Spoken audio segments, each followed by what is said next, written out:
안녕하세요. 이갑식입니다. 오늘부터는 비문학 수업을 진행하도록 하겠습니다. 비문학 수업 방식은 뭐 여러분이 익히 많은 수업을 들어봤겠죠. 비슷할 겁니다. 단지 시험 임박한 관계로 여러분한테 일단 먼저 문제 푸는 시간을 줄 거예요. 그리고 문제를 풀고 나서 저랑 같이 진행할 텐데 뭐 문제마다 다릅니다만 대략 한 조금 어렵다 싶으면 5분, 조금 쉬우면은 뭐 3분 이렇게 할 겁니다. 제가 지금 나간 자료는 한 제시문당 한 문항이 3개 정도가 실려 있을 거예요. 그래서 그 3개 정도 실려 있는 문항을 풀 수 있는 정도 시간, 뭐 한 5분이면 되지 않을까 싶습니다. 자, 문제 먼저 풀고 진행할 텐데 제가 타이머를 띄워 놓을 겁니다. 근데 이게 그렇게 제가 능숙하게 클릭을 잘 하지 못해서 화면이 깔끔하게 전환이 안 될 텐데 그냥 참고로 봐 주시고 진행하도록 할게요. 자, 어디를 보시냐면은 잠깐 책을 잠깐 보실까요? 보시면 다음 글을 읽고 물음에 답하시오. 1에서 3번 이와 같이 쭉 가시면은 한 3개씩 정도 실려 있어요. 4에서 6번 이런 식입니다. 자, 우선 1에서 3번 요 문제부터 풀고 우리가 같이 문제를 해지하도록 하겠습니다. 자, 시작. 이게 시계가 됐습니다.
네. 5분 지났습니다. 잠깐 한번 보시면은, 됐죠?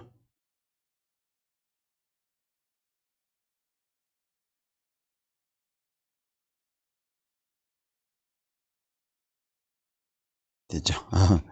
이게 프로그램 사용이. 자, 다음 글을 읽고 물음에 답하시오. 자, 첫 단락에서, 쟁점을 보여주고 있죠? 우리가 논술을 할 때도 여러 번 얘기하는 것 중에 하나가 키워드 찾기. 자, 합의가 무려 여러 번이 나오죠? 결국은 요 쟁점은 합의에 관한 내용인데, 합의에 무엇이냐라는 것은 그 다음 있죠. 둘째죠. 그 이행을 강제할 수 있다고 생각하는 경향이 있는데, 사실은 이것은 언제 최근에 생겨난 것이다. 그래서 첫 번째 필적하고 싶은 것은 합의의 구속력입니다. 강제력, 이행력. 서론, 쟁점이라고 하면 되겠죠. 쟁점. 그래서 요 글은, 자, 그 다음부터는 로마의 법률가들이나 하면서 무슨 내용이 나오냐면은 그 당시 중세, 로마나 중세 법률가들이 볼 때, 그들이 볼 때 합의의 불이행으로 인한 손해를 구제하는 것과 합의의 이행을 강제하는 것은 확연히 구분되는 일이었으며, 여기 핵심입니다. 따라서 이 당시만 해도 로마 시대죠. 또는 중세라고 보면 되겠죠. 자, 이 당시만 해도 이 합의라는 것은 어떠한 것이다. 꼭 우리가 이행해야 되는 것인가 라는 부분에 대해서는 그렇게 인정되지 않은 시기. 자, 구속력이 없다라는 것은 뭐죠? 합의는 시행되지 않아도 된다는 겁니다. 그냥 손해가 생기면 손해를 배상해 주면 될 뿐, 반드시 우리가 하자는 대로 해야 될 필요 있겠냐. 그게 구속력이에요. 어렵지 않죠. 자, 그 다음에 여기서부터는 그러던 것이 점점 이제 구속력을 인정하게 되는 상황으로 전개가 되죠. 합의의 구속력에 대한 이 같은 인식의 변화가 발생하게 된 원인이라고 해서 나옵니다. 이게 첫 번째 원인이 셋째 단락입니다. 원인 1. 여러 가지 설명이 있지만 무엇이래요? 자, 경제사 학자들의 연구가 나오면서 이게 너무 경제 상황이 급변하고 있는 겁니다. 자, 극단적으로 말해 볼까요? 계약을 맺을 때는 500만 원. 근데 잔금을 치를 때는 보니까 얼마다 1억이 된 겁니다. 극단적으로 보면 그 500만 원 그대로 이행하자라고 하는 것이 아니면은 1억을 주자라고 하는 것이 좀 문제가 될 수 있겠죠. 이런 경제 여건의 변화가 소송 제도에 영향을 주었다라고 해서 첫 번째 이유, 손해가 커진 겁니다. 손해가 너무 커지니까 단순히 손해배상만으로는 해결될 부분이 아니었던 거죠. 그리고 손으로는 안 밀려가나요? 자, 그리고 세 번째 원인 2입니다. 그러나 경제 여건의 변화만으로 모든 것을 설명할 수 없다. 논점 보시면 아시겠죠? 모든 단락의 앞부분은 그 단락의 내용, 그리고 앞 단락의 내용, 그리고 다음 이어지는 내용을 전제로 하고 있을 때가 많죠. 그러면은 경제 여건의 변화만으로 모든 걸 설명할 수 없다는 것은 무엇인가가 더 있다는 거죠. 교회법적 사고가 나옵니다. 교회법은 세속법에 대한 반대말인데, 인간이 만든 교회 규칙이긴 하겠지만 사실은 신의 뜻에 따라 만들었기 때문에 이거는 자연법에 가까워요. 그러니까 이러한 자연법적 사고는 당연한 것을 우리가 상식적으로 정의적 관점에서 봤을 때 지켜야 되는 거죠. 그래서 정의적 관점이나 어떤 정당성 부분에서 봤을 때 점점 우리가 약속을 했으니까 지켜야 되지 않을까라는 겁니다. 즉 합의는 내용적으로 문제가 없는 한 당사자를 구속하며 이행은 강제될 수 있는 것으로 되셔야겠다.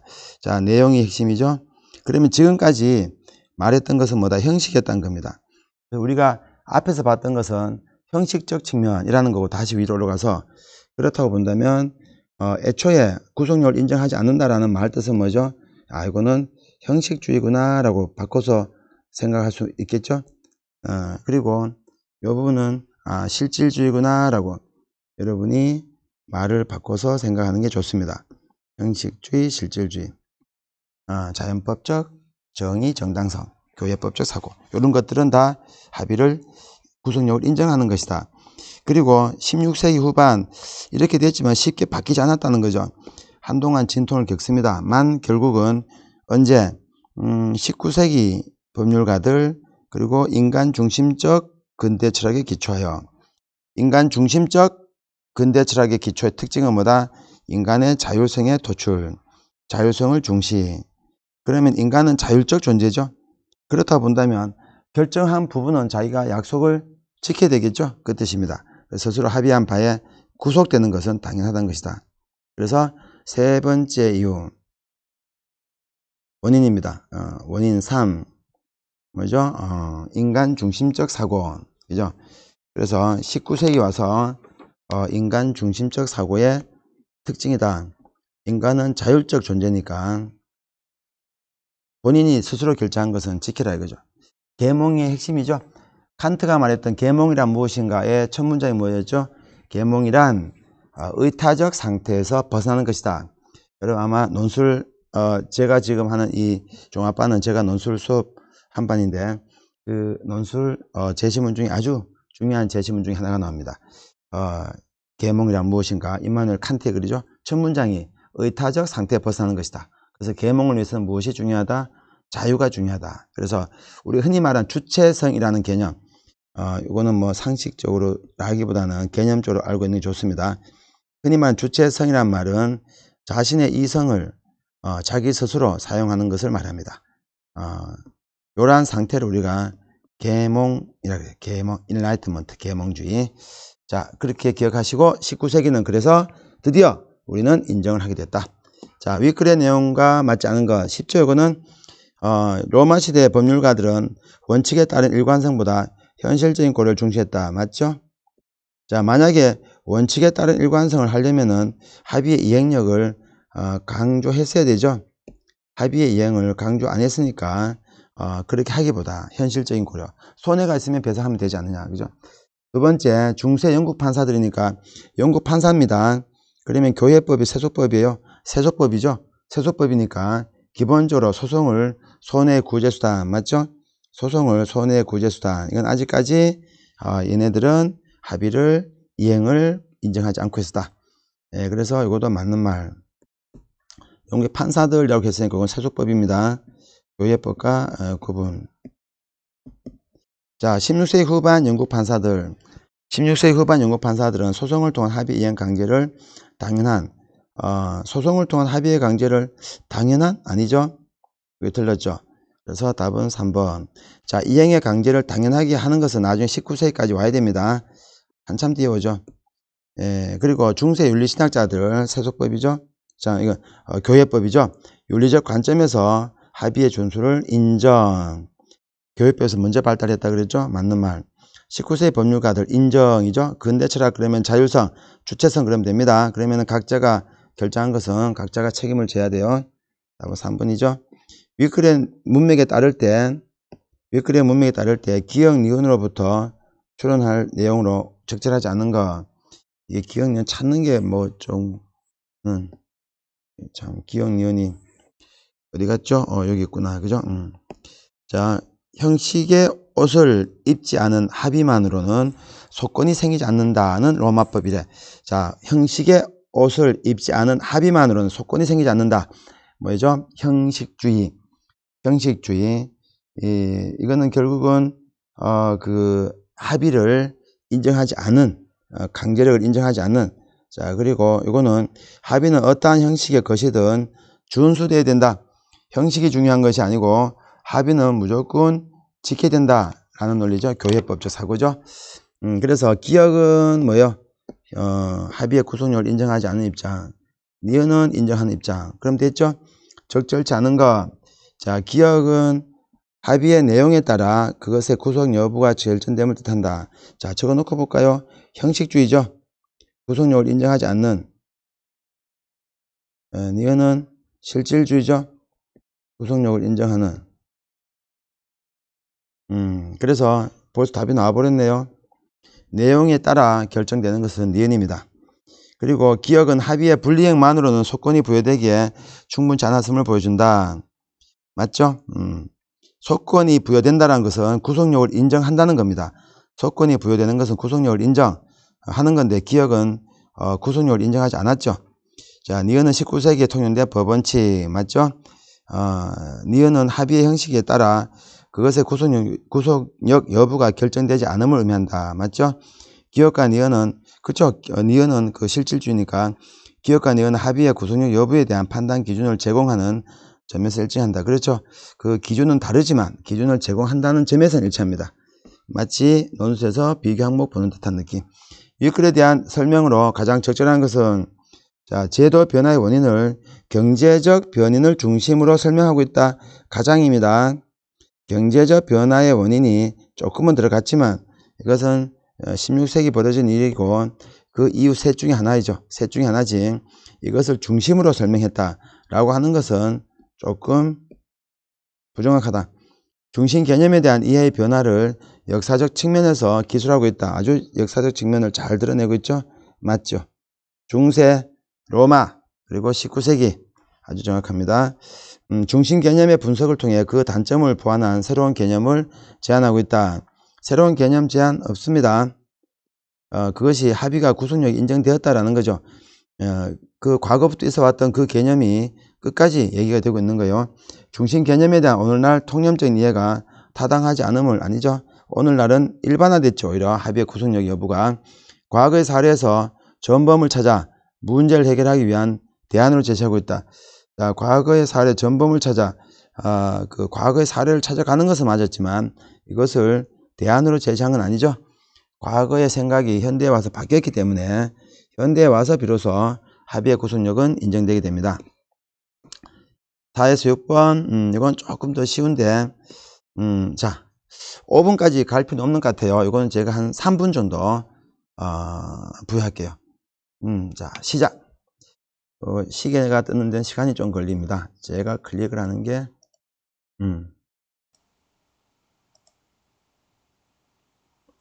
이거는 5분에 세팅이 되어 있는데 제가 3분 지나면 2분 정도에서 멈출게요. 조금 쉽습니다.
네, 여기까지 하겠습니다. 3분 지났습니다. 시간이 조금 짧은 느낌이 있다 해도 연습이니까 일단 이렇게 하는 걸로 할게요.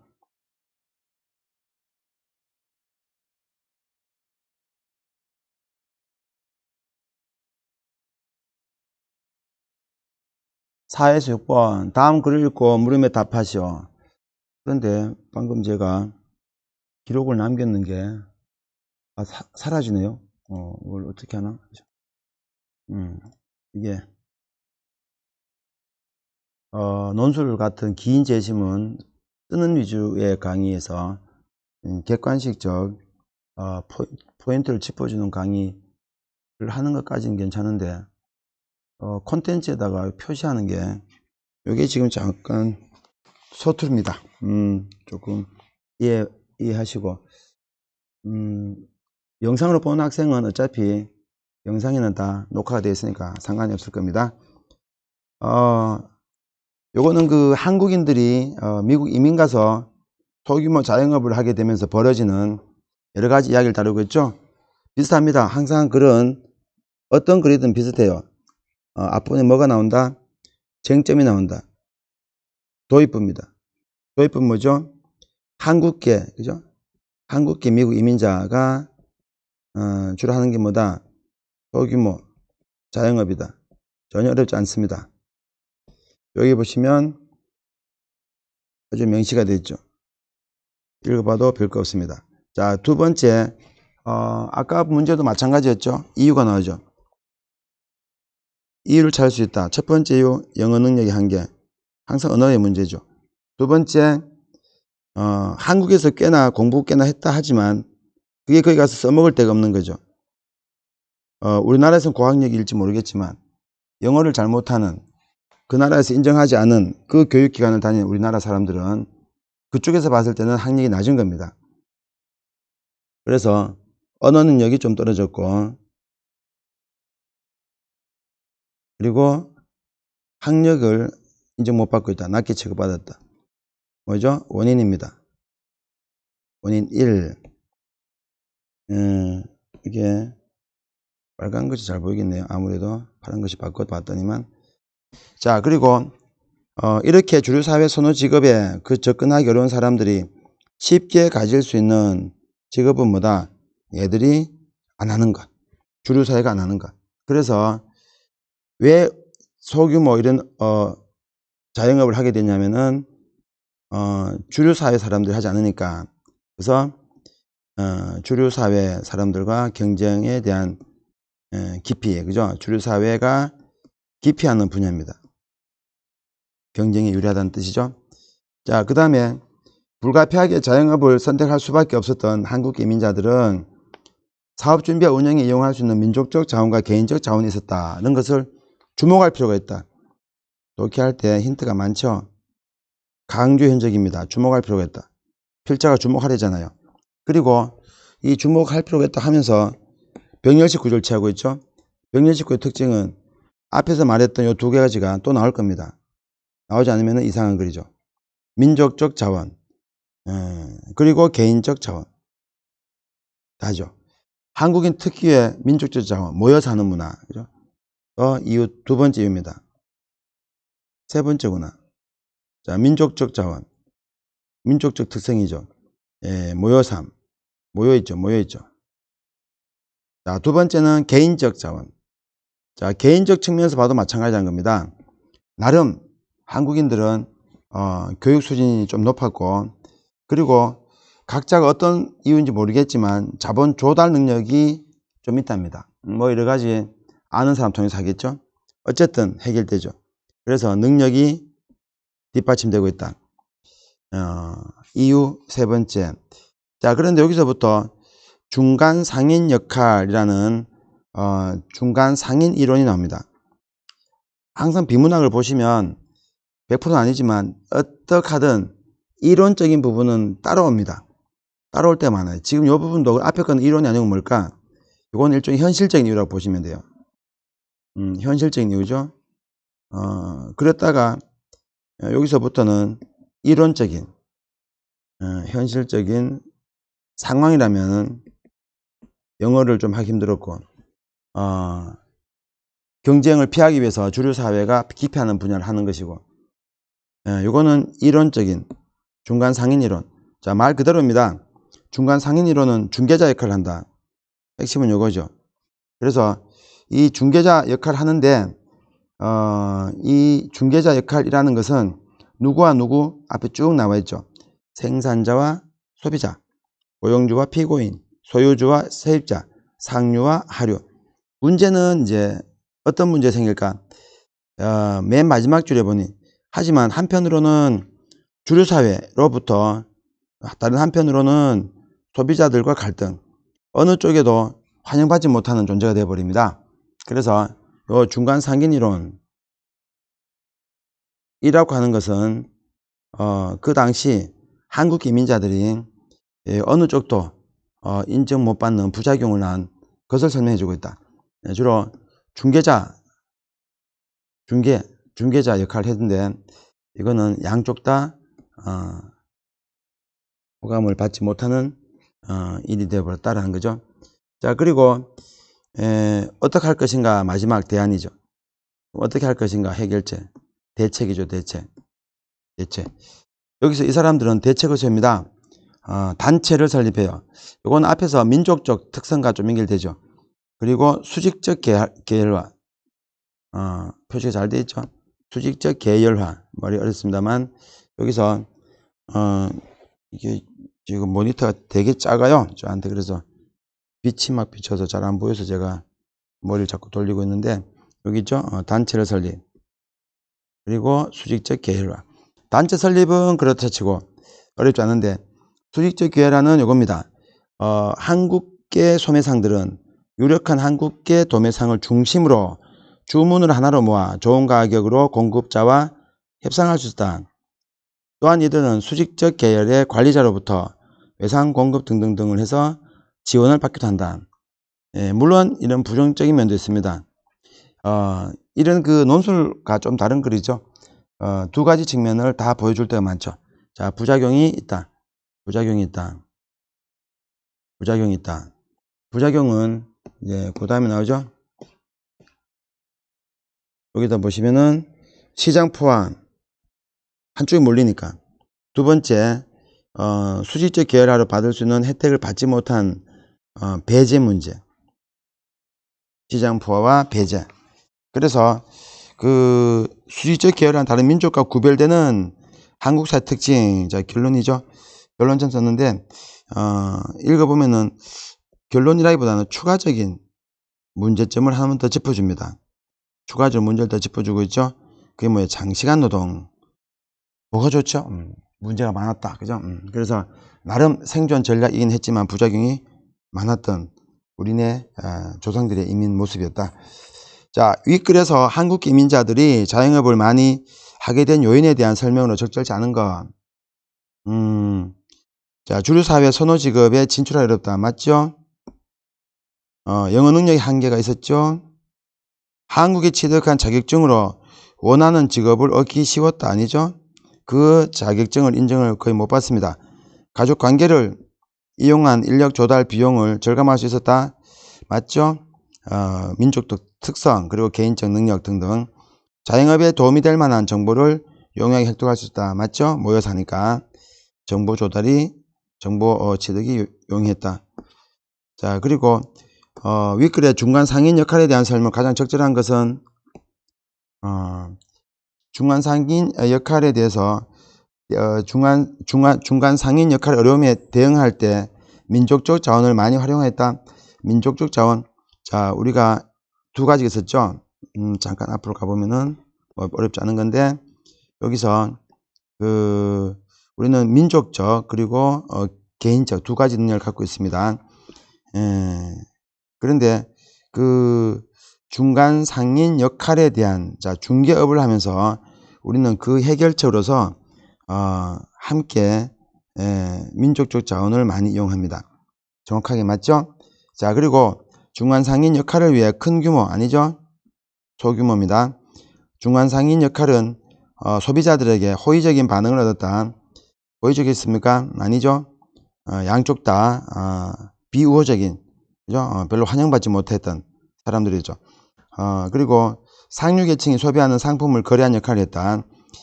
아니죠. 상류 계층이라보다는 이제 서민 계층, 좀 빈민 계층 쪽입니다.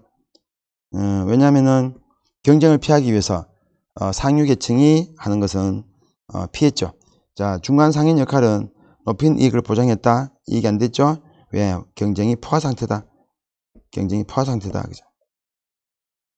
남는 게 없었다. 시장 포화 문제. 그리고 주로 빈민을 상대로 하는 것이었고, 윗글에서 수익적 계열화라고 결과를 볼 수 없는 것. 그러니까 각자에게 맡겨진 것이 아니라 하나의 어떤 그 체계 속에서 문제를 해결해 나갑니다. 수직적 계열화. 생업을 위한 노동 시간이 감소했다. 아니죠. 노동은 어떤 장시간 노동은 해결되지 않고 있다. 고생은 고생대로 하고. 자, 일정 지역에서 업종의 다양화 아니죠. 소수 상품에 소수 업종에 아주 집중됩니다. 의존합니다. 그리고 타민족 자영업자를 포용하여 사회적 기여를 하였다. 포용 못했죠. 배제했죠. 배제. 주류사회 상품 공급자에 대한 협상력이 강화되었다. 강화됐죠. 수직적 계열화를 통해서 강화됐죠. 그리고 경쟁이 강화됐죠.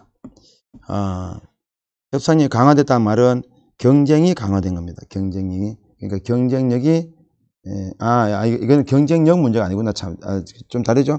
경쟁력은 능력을 말하는 것이고, 경쟁은 정말 경쟁이죠. 강화되어 한국계 자영업자 간에 어때요? 조화가 아니죠? 시장 포화입니다. 어렵지 않죠? 그래서, 시간이, 그렇구나. 그죠? 자, 그 다음 문제, 넘어가 볼까요? 그런데, 요거는, 요 문제는 그냥 지나갑니다. 풀지 않은 것이 좋을 것 같긴 해요. 이거는 그 기술적인 부분인데 조금 예전에 글쎄 한 10년 넘었을 것 같은데 요즘은 잘 얘기되지 않은 일단 넘어갑니다. 과학기술 지문들은 현실성을 좀 반영하기 때문에 지금 현재 잘 활용되지 않는 부분에 대해서는 굳이 과학 이론이 아니라면 문제가 바쁠 때니까 그렇게 적합하진 않아 보여요. 자, 넘어가고 10번. 요거는 좀 쉬우니까. 근데 제시문이 길어요. 이거는 비문학이라보다는 약간 문학에 가깝죠. 아마 상소문이겠죠. 그래도 긴 제시문에 대한 훈련이다. 문제는 역시 3개니까 3분은 너무 짧은가요? 그래도 3분 줄게요. 자, 시작. 그냥 제가 3분을 그래도 화면에 띄워 놓을까요? 방법이 있을 텐데.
네, 여기까지입니다. 너무 짧은가요? 뭐 그럴 수도 있겠다. 그쵸? 근데 제시문 자체가 그렇게 어렵지 않았고 사실은 뭐 시간만 주면 여러분이 확실히 풀 수 있는 문제긴 한데, 근데 얘는 자꾸 사라져요. 어디 갔나? 어딘가 있을 텐데.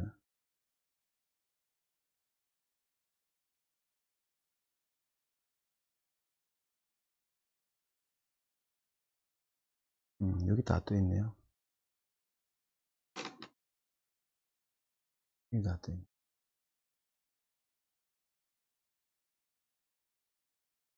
예, 봅시다.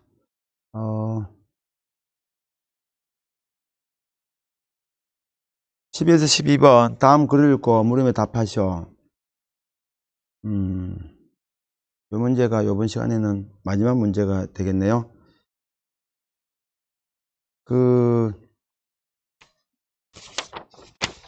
첫 단락, 선생님이 풀어가는 방식을 잘 보세요. 물론 여러분이 이제 독해를 다 했다라는 전제 하에서 보는 겁니다. 읽지 않았으면 저도 같이 읽어야 되겠지만, 자, 거기까지는 우리가, 그것도 여러분 읽기 시킨 것인데, 자, 정리가 단락별로 독해가 돼야 돼요. 제가 늘 말씀드렸던. 논술 할 때 많이 했었지. 재신분소 5단계, 똑같습니다. 비문학에도. 단락별로 독해하라. 요지를 밝혀라. 그리고 단락과 논리적 관계를 밝혀라. 자, 첫 단락 뭐요? 항상 모든 글은 전반부 도입부죠. 도입부인데, 도입부에서 지금 풀어가는 쟁점이 뭐지? 자, 국가.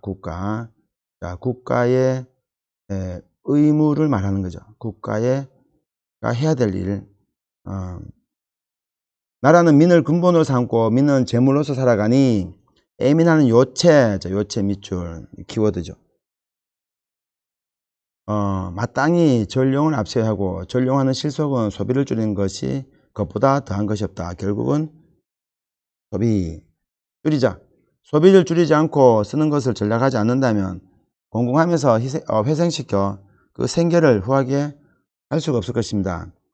자, 그래서 자, 국가의 근본은 국민이다. 국민인데 여기서 핵심 뭐다? 근검 전략, 소비 전략이다.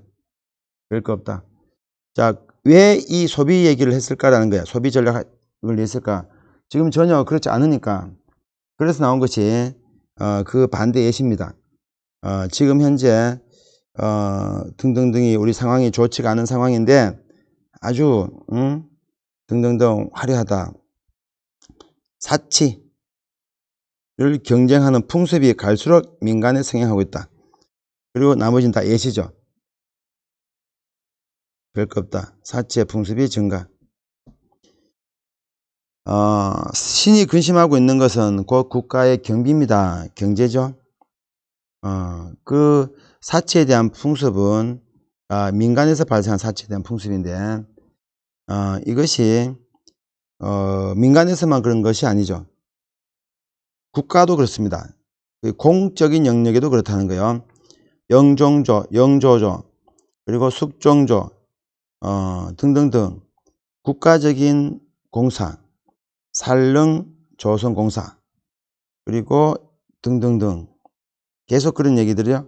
여기서 말하는 것은 자, 국가가 공사나 의식을 통해서 지출을 늘리고 있다. 지출 늘리고 있다. 이게 다죠.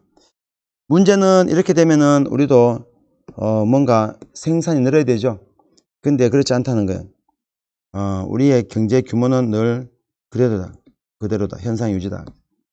예, 그래서 이 사람은 신이 공부를 맡은 사람이 논할 것을 듣건대 등등 해서 그 현실 고발, 그죠? 현실 고발. 눈앞의 일만을 지탱할 수 있었던 것은 단지 지출 덕분이었다. 저축 덕분이었다. 이게 될까 두렵습니다. 뭐 비싼 얘기입니다. 어떤 현실적인 문제 상황을 지적하고 있는 겁니다. 특별한 거 없죠, 여기는. 신이 여러 차례 영예에서 천적을 겪으면서 계속 그 얘기입니다. 겪었던 얘기입니다. 현실에 대한 고발이에요. 자, 백성에 대한 고충입니다. 그럼 어떻게 하자는 거예요? 이 사람도 자기가 대책을 수립해야 되겠죠? 나오죠? 저축하던 일을 법으로 만들자. 대안, 해결책, 저축을 강조합니다. 결국은 경제다. 그죠? 국가 회계가 튼실해야 된다. 마지막은 거기서 끝났죠. 자, 글쓴이가 파악하고 있는 당시 시대상으로 보기 어려운 것은 뭐요? 국가의 재정 수입이 지출액을 미치지 못하고 있다. 그렇죠. 자, 지출이 더 많다는 뜻이니까 너무 당연한. 자, 자전 천재지변. 글쎄, 천재지변 나왔었나요? 천재지변 같았으면 상소문 올릴 게 아니죠. 그건 하늘이 어떻게 한 거니까 임금의 탓도 아니고 정치 탓이 아닌데. 자, 지배층 사이에 새로운 유행, 사치의 풍습이에요. 민간 생산활동에 참여하지 않는 사람이 많다. 경제학지가 늘어나지 않고 있다. 경제 규모는 바뀌지 않고 있다. 아까 나왔었죠. 그런데 우리가 쓰는 것만 자꾸 늘어나고 있다. 윗글의 내용으로 미루어 볼 때 글쓴이가 제안했을 만한 것이라 보기 어려운 것은 늘리자, 비축량을 늘리자, 국고를 늘리자, 왕실과 강부의 지나친 지출을 금하자, 확보된 재정으로 국가사업, 안되죠. 이것 때문에 문제가 됐었죠. 나머지는 읽을 것도 없다. 그죠? 쉽다. 이거는 지었다 가는 코너다. 그죠? 필자가 윗글을 비판한다고 할 때 가장 적절한 것은 이게 이제 그렇죠. 이거는 그 민생 안정을 위해서는 우선 백성들 간의 상호 부조를 장려한다.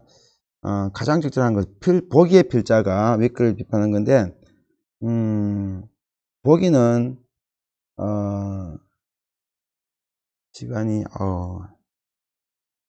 예, 잠깐 쉬었다가 이게 시간 제한이 조금 있는 시스템입니다. 쉬었다가 요 12번 문제부터 진행하도록 할게요. 예, 쉬었다 합시다.